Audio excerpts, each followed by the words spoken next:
السلام علیکم۔ آج کی اس ویڈیو میں ہم جانیں گے ہارٹ اٹیک کیا ہے اور پینک اٹیک کیا ہے اور ان کی علامت میں کیا فرق ہے۔ ہارٹ اٹیک دل کی ایک بیماری ہے جس میں دل کے کسی ایک حصے کی خون کی فراہمی رک جاتی ہے، جس کے باعث سینے میں شدید درد ہوتا ہے اور جکڑن کا احساس ہوتا ہے۔ ہمارے دل کو خون فراہم کرنے والی شریانیں کورونری آرٹریز میں مختلف وجوہات کی وجہ سے چکنائی یعنی کولیسٹرول جم جاتا ہے۔ جس جگہ یہ چکنائی جم جائے وہاں سے خون بہت کم گزرتا ہے اور اس کے ساتھ وہاں سے خون گزرنے کی بجائے جمنا شروع ہو جاتا ہے۔ یہ خون کا لوتھڑا متعلقہ شریان کو مکمل طور پر بند کر دیتا ہے اور دل کے اس حصے کو توانائی اور آکسیجن کی فراہمی رک جاتی ہے۔ دل کا کام ایک پمپ کی طرح مسلسل سکڑنا اور پھیلنا ہے۔ اس کام کے ذریعے دل اپنے چار خانوں میں موجود خون اپنے ساتھ لگی نالیوں یعنی شریانوں میں پمپ کرتا ہے۔ دل سے نکلنے والی بہت سی نالیوں میں سے چند نالیاں ایسی ہوتی ہیں جو خود واپس دل میں داخل ہو جاتی ہیں اور دل کو خون فراہم کرتی ہیں۔ اگر ان نالیوں یا شریانوں میں خون جمنا شروع ہو جائے گا تو دل کو خون نہیں پہنچے گا اور دل کا کام اثر انداز ہوگا۔ اور جب دل ایک ایسے مرحلے سے گزرتا ہے جب اس کو ملنے والے خون کی مقدار بہت ہی کم ہو جاتی ہے تو دل ایک سخت درد کی کیفیت سے گزرتا ہے جسے ہارٹ اٹیک کہا جاتا ہے۔ اب سوال یہ پیدا ہوتا ہے کہ ہارٹ اٹیک کی علامات کیا ہیں؟ ہارٹ اٹیک کی سب سے اہم اور عام علامات سینے میں جکڑن کے ساتھ شدید درد ہوتا ہے اور اوپر گردن اور جبڑے کی جانب اور بائیں بازو کی جانب جاتا ہوا محسوس ہوتا ہے، اور یہ درد بعض مریضوں میں کمر کی جانب بھی جاتا محسوس ہوتا ہے اور اس کا دورانیہ 30 منٹ سے زیادہ ہوتا ہے۔ اس کے علاوہ ٹھنڈے پسینے آنا، سانس کا پھولنا، دل کی دھڑکن کا تیز ہونا، دل کی دھڑکن خود کو محسوس ہونا، بد ہضمی کے اور متلی کا احساس ہونا، چکر آنا اور بے ہوش ہو جانا۔ ہارٹ اٹیک کن افراد کو ہونے کے زیادہ چانسز ہوتے ہیں؟ جی تو ویورز، ہائی بلڈ پریشر کے مریض، 45 سال سے زائد عمر کے افراد، موٹاپے کے مریض، شوگر کے مریض، مرد حضرات، سگریٹ نوشی کرنے والے افراد۔ اس کے علاوہ جن افراد کے خون میں کولیسٹرول یعنی چکنائی کی مقدار زیادہ رہتی ہو، جن افراد کے خاندان میں دل کا مرض عام ہو، وہ افراد جو ورزش نہ کرتے ہوں۔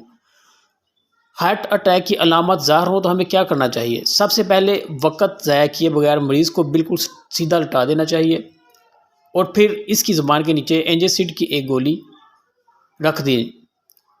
مریض کو فوراً قریبی ہسپتال یا کلینک پہنچایا جائے اور مریض سے کہیں کہ وہ چلنے سے گریز کرے، مریض کا ECG ٹیسٹ کروائیں اور ڈاکٹر کو دکھائیں۔ ہارٹ اٹیک میں دل کے پٹھوں کو ناقابل تلفی نقصان ہوتا ہے، لہذا اس کا علاج اس پر منحصر ہے کہ دل کو کتنا نقصان ہوا ہے۔ مریض کو بر وقت ہسپتال پہنچا دیا جائے تو صرف ادویات ہی علاج کے لیے کافی ہوتی ہیں، تاہم اگر مرض زیادہ شدید ہو تو آلات کے ذریعے سے دل کی شریانوں کو کھولا جاتا ہے، جیسے اینجیوپلاسٹی، یا پھر متعلقہ شریان میں ایک سپرنگ نما آلہ سٹینٹ لگایا جاتا ہے تاکہ شریان دوبارہ بند نہ ہو۔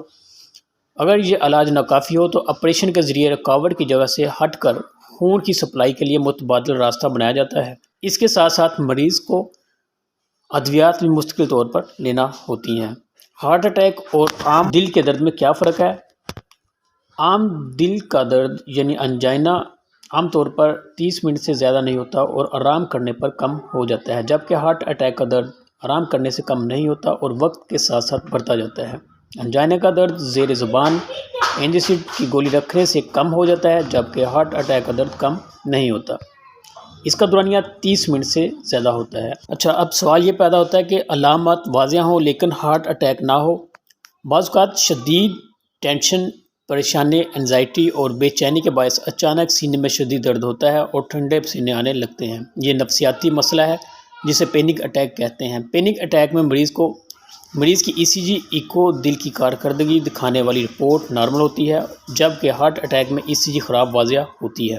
ایسے لوگوں کو انڈرال تجویز کی جاتی ہے۔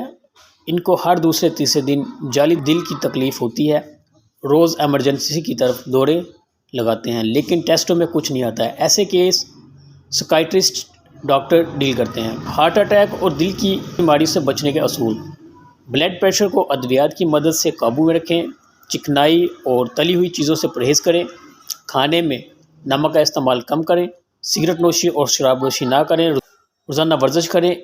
اس طرح کبھی خدا نخواستہ آپ کے دل کو خون پہنچانے والی کوئی نالی کسی جگہ بند بھی ہو جائے تو بہت سی ساتھ پڑی نالیاں جو دل تک جاتی ہیں وہ ورزش کرنے کی وجہ سے کھل چکی ہوتی ہیں، لہٰذا کبھی مسئلہ ہو بھی تو ہمارا جسم ہمارا دل متبادل راستہ اختیار کر لیتا ہے، بشرطیہ ہم ورزش کریں۔ سال میں کم از کم 3 بار کولیسٹرول چیک کروائیں اور روٹین چیک اپ کروائیں۔ وقت پر سوئیں اور مکمل نیند کریں۔ اپنا وزن بڑھنے نہ دیں اور خود کو پریشانی سے دور رکھیں۔ امید کرتے ہیں کہ آپ کو آج کا ہمارا ٹاپک ضرور پسند آیا ہوگا۔ اگر آپ کو ہمارا ٹاپک پسند آیا ہو تو ہمارے چینل کو ضرور سبسکرائب کریں۔ ملتے ہیں کسی اور نئے ٹاپک کے ساتھ انشاءاللہ، تب تک کے لیے اللہ حافظ۔